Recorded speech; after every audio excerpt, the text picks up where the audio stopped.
Michael, thank you very much indeed. Can I just check that I can be heard throughout the room? Is that okay? Thank you all very much for being here. I thank in particular Terry Brubaker, Jim Alhusen, and the board of directors at the Institute for the invitation. Heidi and Misty for their administrative support. I thank especially Michael and Laura Aronstein, Bill and Camille Broadbent, who I'm delighted to hear, Don Drakeman, for their support of me and the Institute's work at Oxford. They make possible what we do at Oxford University's American Institute to explain how America has come to be the nation and the power that it has, what it's doing in the world, and the challenges before it in the 21st century. They are exceptional people. And of course, it is in the exceptional character of its people that America is in significant part an exceptional nation. Without them, America would not be what it is. This is a country of remarkable imagination, power, energy, and creativity. And yesterday evening, if I may say so, we heard from George MacDonald an utterly astonishing story that really can happen, I think, only in the United States, of hope being given to those without it. And I was deeply moved by what George had to say, as I know we all were, and I'd like to thank him in particular for what he has done for those many people that he and his colleagues have helped and to whom they've given their lives back.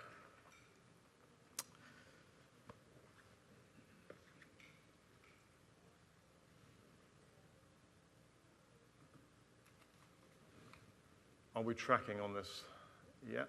There we are. So that's who I am. That's where I work.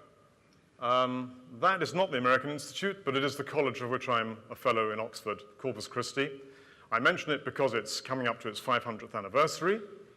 And although it may look a rather stolid, elderly institution, it has succeeded over half a millennium by, and only by, seeking always to do better work, to ask harder questions, and to compete at the highest level by world-class standards. And it's a privilege to be a member of an institution which has always sought to do better work. This is the American Institute at Oxford, to which you are all very warmly welcome. We're open for business. Almost all of our events are public.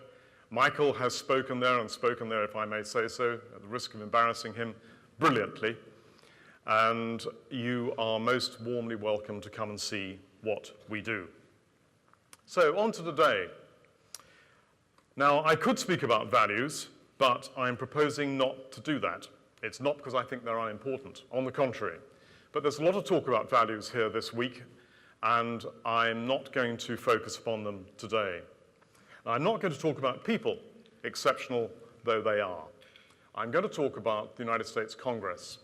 And I want you to join with me in marveling at what the Founding Fathers created in 1787. Because I think the work is a work of genius. And in particular, the first 3 articles of the United States Constitution, which create Congress, the executive, and the judiciary, are a work without parallel anywhere in the world. This nation was deliberately created. Now, why does it matter? It matters for the following very simple reason, and if you forget everything else about what I say today, which is entirely possible, please remember this. Rules matter. Institutions are consequential. We have experimental evidence to show us how extremely different institutions lead to extremely different results. Take the experiment being run on the peninsula of Korea since 1953. 1 people, 2 systems, one spectacularly successful, the other an unmitigated dystopian disaster. Rules matter, and rules matter in the United States, and what was done in 1787 ratified in 1789, shapes our lives to this day. Now, if there's one proposition which first-year undergraduates at Oxford University coming to American government for the first time, if there's one assumption they make about America, it is that it is a presidential country. And part of my task is to show them that that's not the case. We don't have a presidential system in the United States. None of the founding fathers thought they were creating a presidential system. None intended to do that. They were creating a separated system, a separated and a federal system. A federal system which has spawned so many governments in the course of 200 plus years that number now runs to 89,000 separate publicly elected governments in America. That makes for a system of forbidding complexity. And by the time that they graduate, I hope at least that my students have some understanding of the dimensions of that complexity. I want to talk about not the presidency today or federalism. I want to talk about Congress. Congress located in Article 1 of the Constitution, an astonishing creation. I want to suggest 5 simple observations about Congress. It's the first branch, not, as my first-year students suppose, some addendum, some add-on, some second branch. It's the first branch. It's the defining institution of the United States, and it is an exceptional institution. There's nothing like it anywhere in the democratic world. The second proposition is, and again those first-year students find this difficult to grasp, Congress is fundamentally a law-writing institution. It writes law. It always has done. It's not a modern phenomenon. It was doing it in 1789. It writes law. It oversees law in action, and it finances programs in law by separate procedures. So it authorizes programs, it appropriates funds to those programs, and it has separate institutions for doing those things. And somehow it has to reconcile what it authorizes with what it appropriates. The third is, to state the obvious, it is bicameral. And again, my students tend to make the assumption that there is an upper house and a lower house. Try telling that to a member of Congress. There is no upper house and lower house in the United States. There are 2 chambers, and they are bicameral, and they are coordinate.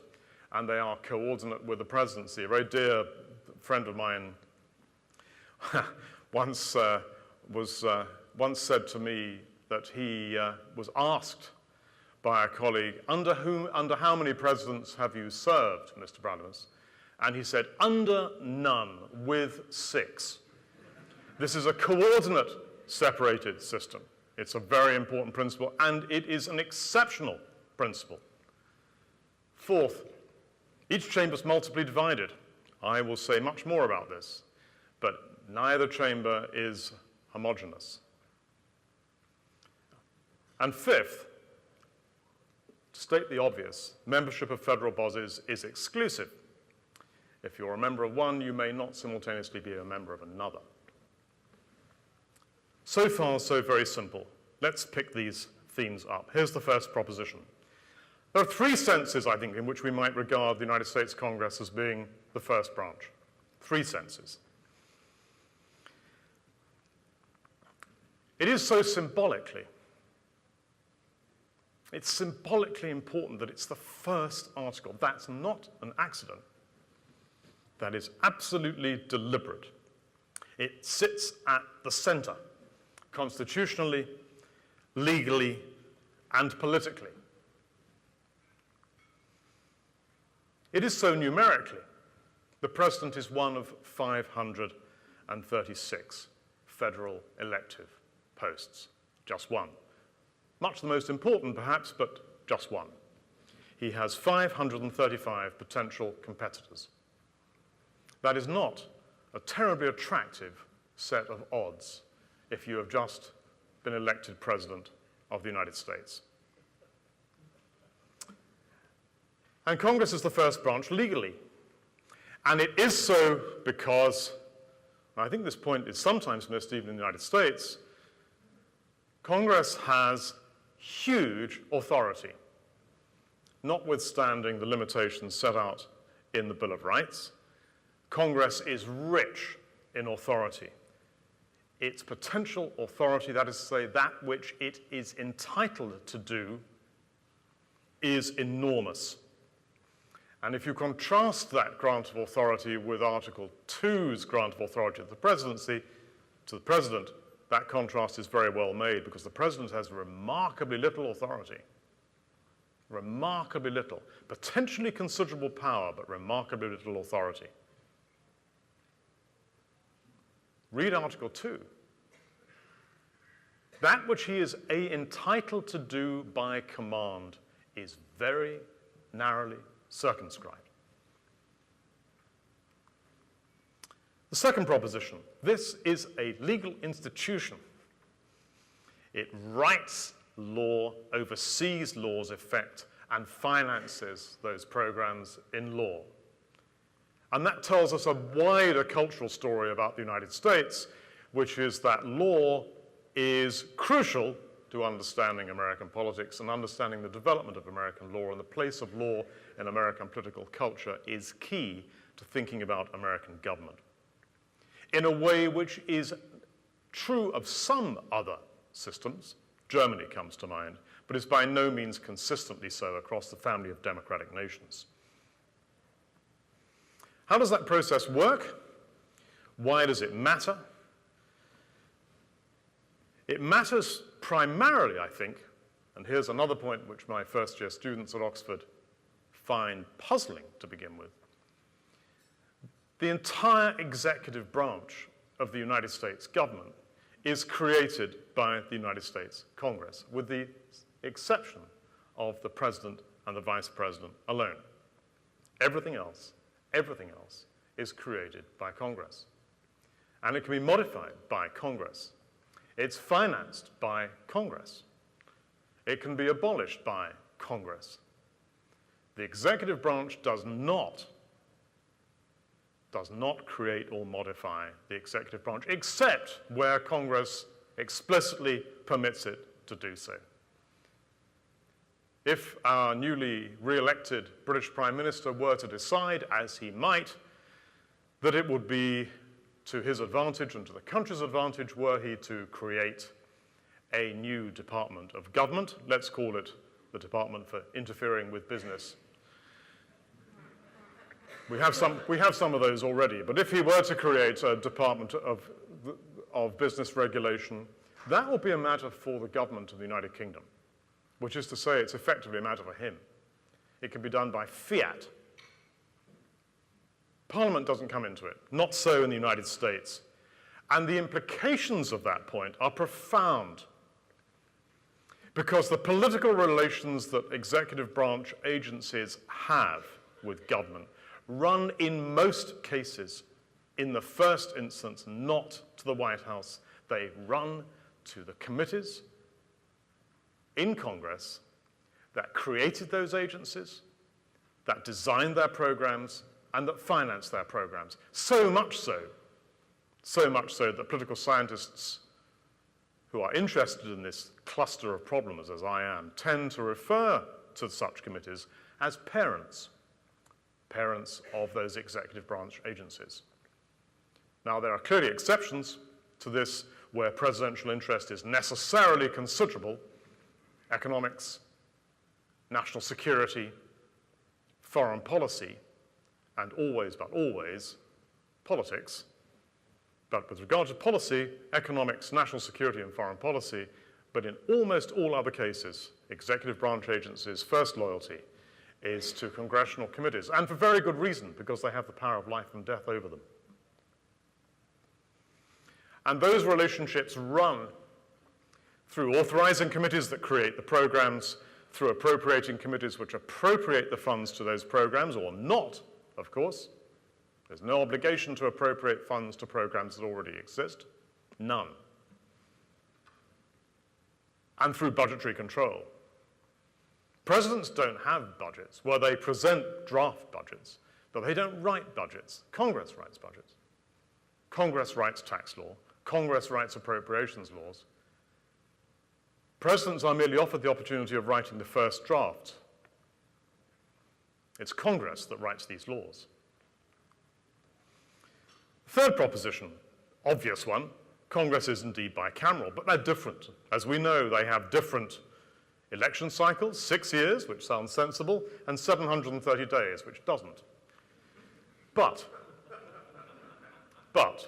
and we heard this yesterday in that wonderful, wonderful talk yesterday afternoon about the pathologies of politics in the United States at the present time, it is the case that if you have an election cycle of 730 days, regardless of your ideology, your position, your values, your age, sex, party, it matters not, if you know what agenda item 1 on the first staff meeting after your re-election in an even-numbered year, you know what agenda item number 1 is going to be. Agenda item number 1 is going to be the next election.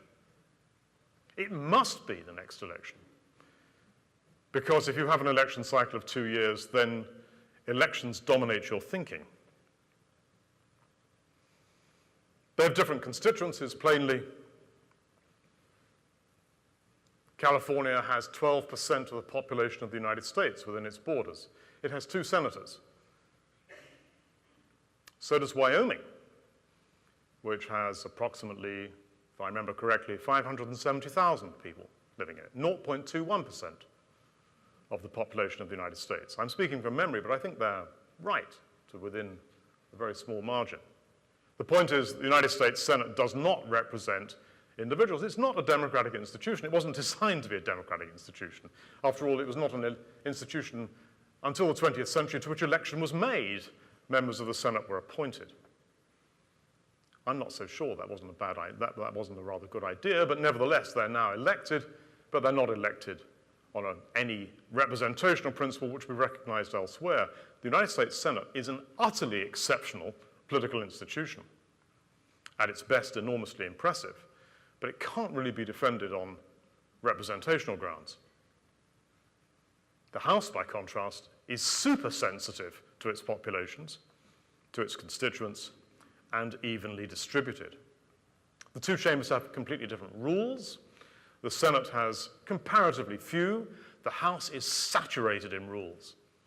If you have an organization of 435 representatives doing the nation's business, writing all those laws, you have to have a lot of rules if you're a specialist law-writing institution, which the House of Representatives is. The Senate's not like that. And they have different powers. Obviously they do. We all know that. The Senate has a special role in foreign affairs and in diplomacy because of its treaty ratification powers, and it has a completely different relationship to any and all administrations because it and it alone approves or not nominations made by the president to the executive and to the judicial branches. And they have different cultures. If you haven't been to the United States Senate or the United States House recently, I encourage you to go. It's one of the best shows, and I mean that admiringly. It is one of the best shows available on the East Coast. It's remarkable, not least for exposing the astonishing contrast between the cultures of our 2 great representative institutions in the federal government. They're quite unlike each other. The House is specialist, and the Senate is generalist. And you see those characteristics on daily display. Those differences matter because they have consequences. The House is a rule-bound institution. Order. There has to be order, normal order. John Boehner speaks frequently and rightly about the need for regular order. All speakers do. Ordering business in the House of Representatives is immensely demanding. It is tough. I hesitate to say it is actually, in its own way, at least as difficult as running a large business because you do not have control over most of your colleagues. Order is key. And those differences cause the two parties to be concerned primarily with lawmaking or the obstruction or diversion of lawmaking. And the third consequence with which we're all familiar, and it comes back to the point which was made by Mr. Todd yesterday and which I've already alluded to, namely, members of the House follow their constituents' preferences very closely. If you want a finely tuned, hair-trigger representative institution, look to the House of Representatives. It could scarcely be designed better to the purpose. It's not how the Senate is, but it is how the House is. And always, always, the fourth point, that individual members of the House focus first upon re-election, always first upon re-election. And again, Mr. Todd yesterday rightly observed, and I will say something more about this a little later, rightly observed that the primary obstacle now with which members have to contend is, in most cases, not the general election, but the primary election. It's the threat of defeat at the primary election. Re-election comes first. Senate's quite different. It's not a majoritarian institution, which the House is. The House is systematically, at every stage, majoritarian. The Senate is not. It's super-majoritarian, and that is a significant obstacle to getting business done. The defense of that rule, which is most powerful, is that supermajoritarianism fosters deliberation. I'm not sure that the Senate, at the present time, is an institution which I would characterize by being deliberative. I think there's a great deal of shouting and not a great deal of listening. But nevertheless, that is the defense. And the Senate's not really a specialized lawmaker. If you think about it, it can't be. It simply cannot be. If you have only 100 members, if you have fewer than 25% of the number of members to do the nation's business that the House has, each senator is going to be sitting on a lot of committees. Senators really can't specialize, or at least in most cases they find themselves unable to, because they're sitting on so many committees and subcommittees. There are 66 subcommittees in the United States Senate alone. There are only 100 senators. That means a lot of lonely business. So when you go to Washington and sit in on a Senate committee hearing, unless it's a high-profile, highly salient policy topic, that room will have very few senators in it, often only 2. And it really can't be any other way. The Senate is really inhibited by its small number. Fourth proposition is very simple. We've got multiple divisions here, entirely familiar. Each chamber is divided by party. Remember, we don't have 2 parties in Congress, we have 4. They're separate organizations. The Republican Party in the House and the Senate, the Republican parties and the Democratic parties in the House and the Senate. The organization of each of those 4 is distinct. And an incoming speaker who makes the error of supposing that he might have some sway over his party colleagues, so-called, in the Senate, is a speaker who's making a mistake. And the great Senator Bob Dole made that point in unvarnished English language to Newt Gingrich in 1996.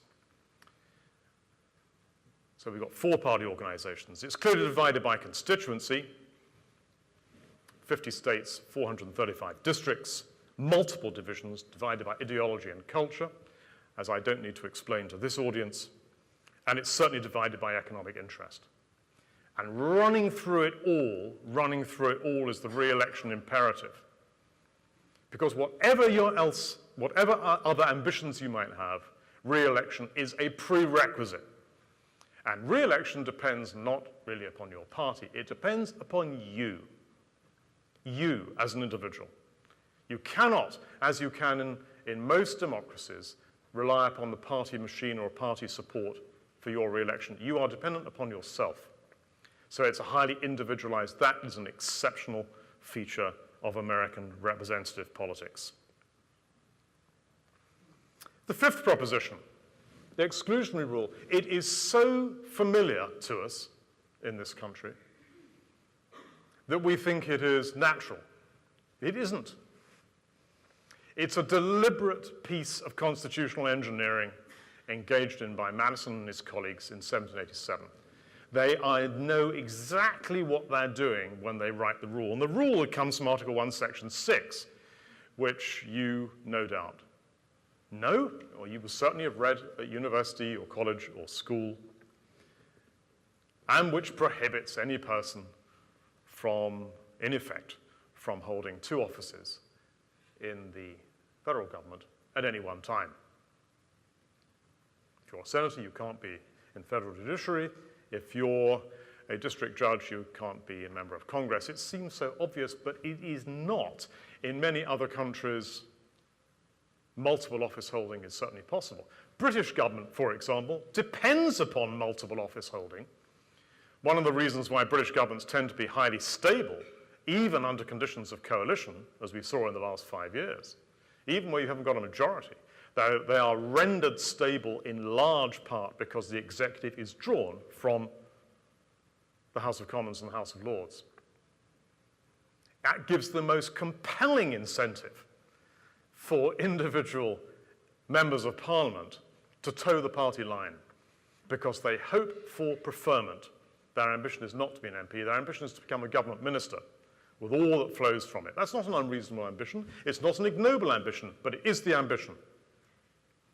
And if you're going to realize that ambition, you have to support the party. And the deal is the party, broadly, makes your re-election possible, even if you're not very able. And we have a lot of those MPs.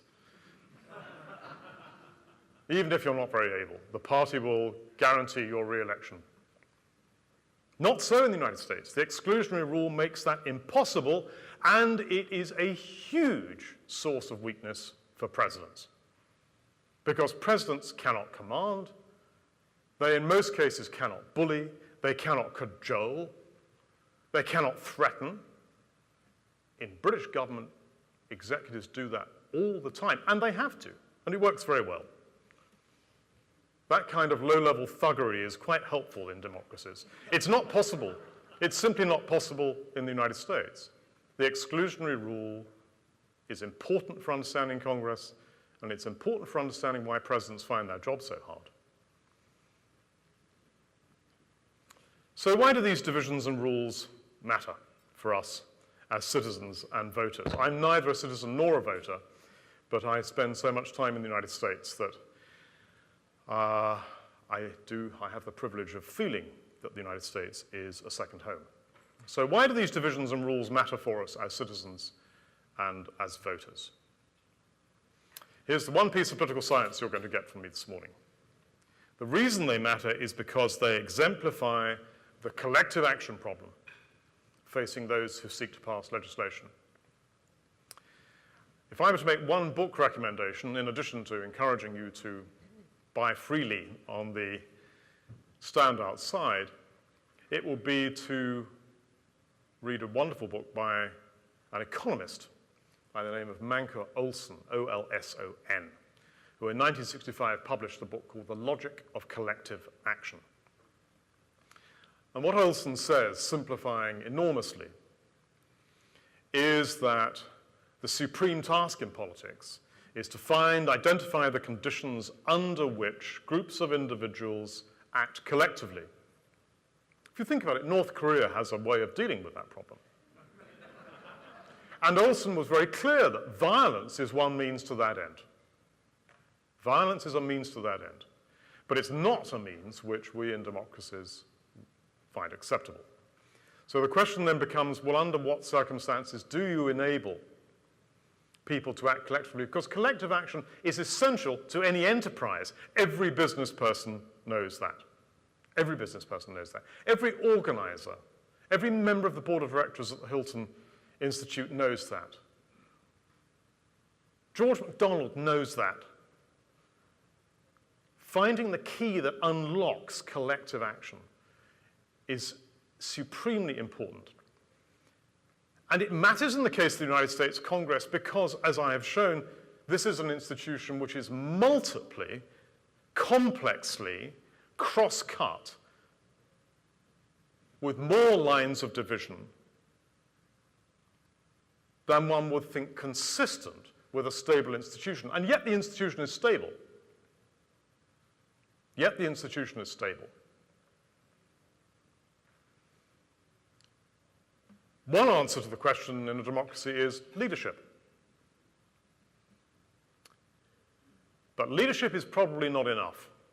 You have also to have incentives, and you have to have institutions which enable politicians, remember those politicians in the House? They're behaving in just the way that you and I would if we were there. There's nothing peculiar about them. There may be something peculiar about some of them, but they are human beings who are responding rationally to the incentives in front of them in the institutions of which they are members.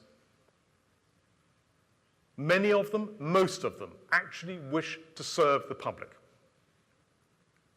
Yes, they are ambitious, perhaps for leadership positions, committee positions in the House, perhaps for to run for a Senate seat, or a governorship, or perhaps even something more. But whatever their ambitions, whatever their purposes, whatever their moral worth, and the moral worth of many congressmen is actually very high. There are some extraordinarily impressive people in the United States Congress. They face the collective action problem. How do they get things done? In a system as multiply divided as the US Congress, that is very, very hard. Even if you're Speaker of the House, even if you're John Boehner. And I personally think John Boehner is a much more able person than he's sometimes given credit for being. Just think about the complexity of what's involved in writing law. Don't think about, now I'm going to suggest you not think about a law of which you disapprove. Think of a law that you think would do good. Perhaps colleagues from business would think of laws that would ease the task of the burden of regulation upon small businesses. Let us say that there's a new initiative. Just think of how many sequences that has to go through. Bear in mind what I've said about authorization, appropriations, and bicameralism. So let's suppose the president proposes this law. So it's sent, physically sent, to Capitol Hill, and it then moves to the Senate and the House, and it goes to the Speaker's office in the House. Let's take the House as an example. And the Speaker sends that legislation to a committee. It'll be the Commerce Committee, Energy and Commerce. And the Energy and Commerce Committee chair will, in consultation with his colleagues, then decide to which subcommittee of the committee it should go. And the subcommittee considers it. Now, we're at stage 4 already. Okay, it's just in one house.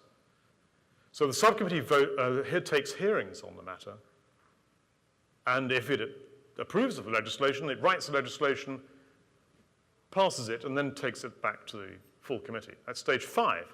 And the committee then takes hearings, typically, not always, will take hearings of its own, argue, dispute, write the legislation, redraft, modify, amend, and then sends it to the full chamber. But it can't get to the full chamber. This is stage 6 in the House, because the House, being a rule-bound committee, has a rules committee. And it has to have, because the House has to organize the business of that chamber on the floor through rules. There's no other way of doing it. So stage 6 goes to the Rules Committee, and the Rules Committee is actually now controlled by party leaders who will give it a rule, and it will go to the floor of the House, stage 7. Right, now we've just got to stage 7, and this is the authorizing process for a bill that you individually favor, and it's now got 1/4 of the way through the process. Because with one tiny exception of there being no Rules Committee, you have to do the same thing in the Senate.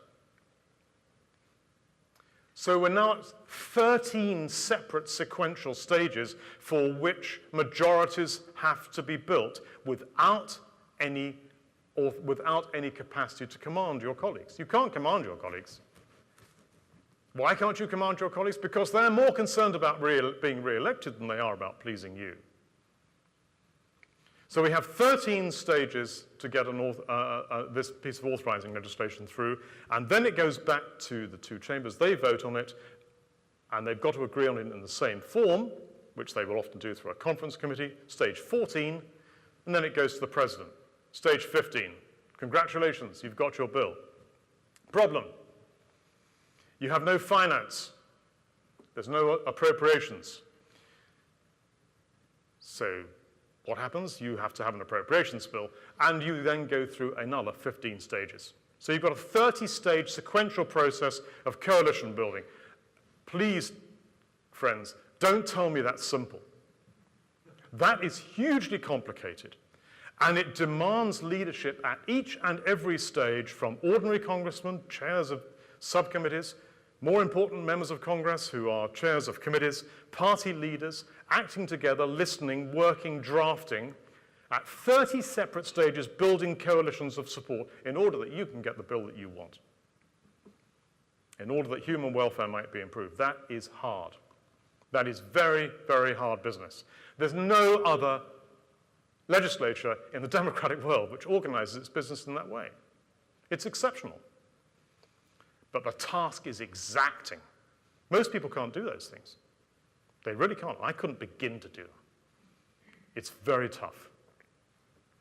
And the consequence is, unsurprisingly, that presidential leadership is very hard to secure. It's very hard to secure.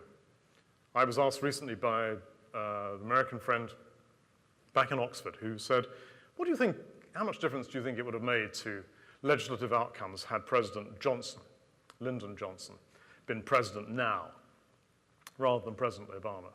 And I think the probability is it would have made none. It would have made none because this structure, these structures, these institutions designed in 1787 are massively consequential and constricting. And they make the building of majorities hard. And guess what, my friends? That is precisely what James Madison wished to do. He wanted to make government possible, but hard to secure. It is hard to secure. These are hard yards. Politics is always and everywhere difficult because building majorities is difficult. But if you have a 30 sequential coalition building requirement into every piece of legislation, you have a system which is immensely hard to overcome. So, I'm now going to do a little experiment. You're the member of Congress from the 5th District of South Carolina, which is not this district, but nevertheless, same state. How does the world look to you? What are your incentives? What motivates you to do what you do? Well, your first incentive has to be to get re-elected. And because we live in a world where parties are largely sorted by ideology, that's not going to stay the same, incidentally. You know, one partial answer to Michael Arenstein's very good question is that we overinterpret the era that we're in. Things have never been so bad. It's never been like this. You know, Chuck Todd said that yesterday. It's the worst, you know, the most important presidential election since, gosh, at least 2008. We overinterpret eras. We think they're uniquely awful. Politics is uniquely bad. Congress is especially corrupt and hopeless. The president is lacking in ability. He's nowhere near the quality of presidents in the past. And this is said about all presidents and all Congresses and all times. So we overinterpret. We overinterpret. So what are your incentives? Your first incentive is to be re-elected. You've got to win your party's primary election and then win the general election. Winning the general election in South Carolina as a Republican in the 5th District is straightforward. That's not difficult. I could do that. Even I could do that. I'm not sure I could win the primary because to win the primary election controls your life under the current regime. And it does so because you are always vulnerable to being outflanked by someone who, in the case of the 5th District of South Carolina, is more conservative or claims to be more conservative than you, or takes a firmer line on agricultural support policy, or on defense, or whatever the question is. The primary matters. So your answer to the question about incentives is shaped by election cycles. Whatever you want to do, re-election is supreme. What's the best strategy for political survival? What is the best strategy for political survival? The best strategy for political survival is, I think, captured by our imagining that you're that member of Congress from the 5th District of South Carolina facing a tough vote. There's a House Farm Bill coming up. And let's suppose the question before you is how to vote on that bill in committee, in the Agriculture Committee. You think, let us suppose, you think privately that the bill is a complete waste of United States taxpayers' money, which incidentally it probably is. It probably is. But that's not what your constituents think. What do you know about what your constituents think? You know that you are very dependent upon farmers' votes in the 5th District, crucially dependent. And you also know that if you do not show yourself to be fully supportive of them, you risk being outflanked by a Republican challenger in the primary in, let us say, a year's time, who will point out that you failed to support South Carolina's 5th District farmers on this crucial vote supporting family farms. It might, you think, nevertheless, just be a waste of taxpayers' money, but that's what your opponent is going to say. What do you fear? You fear that he or she will do just that. What do you want? You want to be re-elected. So what do you do? My central prediction is that you will vote for the bill. And that is not because that person is bad, corrupt, foolish, or anything of the kind. It's because actually they're like you and me. And they respond to incentives which are compelling. Members of Congress are not profit seekers, they're vote seekers. There's nothing ignoble about that. That is the system we have. That is the nature of a representative democracy. These people represent, this person represents the 5th District of South Carolina very, very well indeed. A member of Congress once put it to me in the following way. He said, you know, the optimal course for me is to do the following. The optimal course is to vote in favor of all of my favorite programs. He represents an agriculture district too. I vote in favor of all of those taxpayer support programs. I will then vote against the budget deficit. And remember, the budget deficit results from 435 members of Congress doing exactly what that guy does. Yeah? Vote against the budget deficit, and then I will run for re-election by claiming that Washington is broken.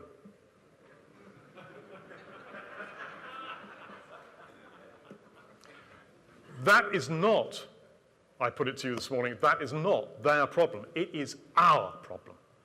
We own that problem. When you ask ordinary Americans, what do you think of Congress? The answers are really not terribly encouraging. The proportion of people who have a, quote, very high opinion of Congress is now 2.5%. That places the proportion, that is a slightly larger proportion than approve of Fidel Castro, and a slightly smaller proportion who think that Venezuela is an admirable country. Literally. So the problem is ours, and it is shared, and it is a problem of representative democracy because the United States House of Representatives represents people very, very well indeed. Too well. Too well. We do not give our members of Congress the space, the time in which to make decisions which are more rational, more long-term, and on behalf of a public interest. Our system's not doing that.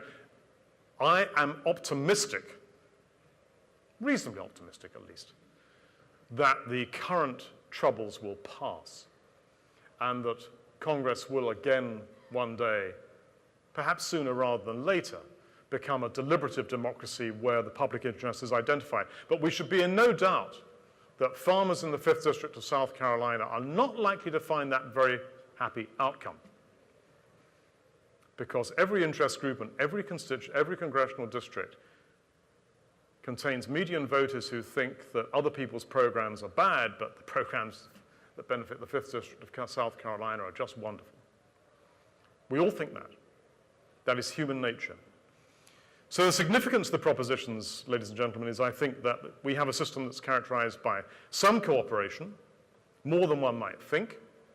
I think John Boehner has a hellish job as Speaker of the House. I do not know how he manages to keep his sanity by much competition and by conflict. Authority is scattered, power is scattered even more widely. The division of labor in this system is pronounced. There are many oars in the waters of American politics. You cannot get simplicity or clarity from a political system which has 89,000 governments. It's a price we pay for freedom. And the centrifugal forces are powerful. Holding the system together is hard. So we have complex, contested, and inefficient outcomes in which Congress represents voters closely but aggregates interests poorly. It does what children tend to do. It's very good at summing preferences. I like that, that, and that. It's much less good at choosing. That too is human nature. We have a system which accommodates human nature rather than regulates it. We have multiple divisions among members of Congress, but they heavily reflect our own divisions. They reflect our own. And we have a system then which I think would probably not terribly have surprised Madison, in which achieving collective action is hard except under conditions of crisis. My friends, we get the Congress we vote for. They're remarkably like us. If we wish to change it, if we wish to seek something better, we have to bring to it the kind of intellectual energy that James Madison and his colleagues in 1787 brought to it. But let us not suppose that these problems are insoluble. They are not insoluble. They are within the imagination, creativity, and energy of the people of this country to fix. We can put our collective intelligence and commitment to seeking a better solution to work. And that will happen. It's likely to happen in the case of the US Congress only as a result of crisis. But it will change. No era in Congress is forever. I remain, as ever, an optimist. And whatever my doubts, occasional doubts about the United States Senate, and even some about the United States House are concerned, whatever those doubts, my faith in the American people's imagination, creativity, and exceptionalism remains absolutely undimmed. Thank you very much for your attention.